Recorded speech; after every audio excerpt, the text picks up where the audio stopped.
நேர்களால் நான், நேர்களுக்காக நாம். வணக்கம். விஎஸ் ரோமா. அதாவது அரச மரம் பற்றி பார்க்கலாமா? அரச மரம் என்பது ஒரு புனிதமான மரம்.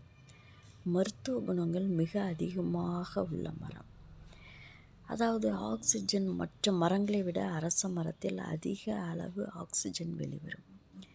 இரவு நேரங்களிலும் ஆக்சிஜன் வெளியிடுவதாக கருதப்படுகிறது.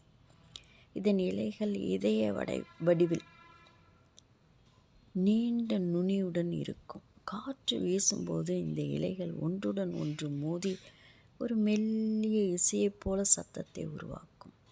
அரச மரம் மிக நீண்ட காலம் உயிர் வாழக்கூடியது.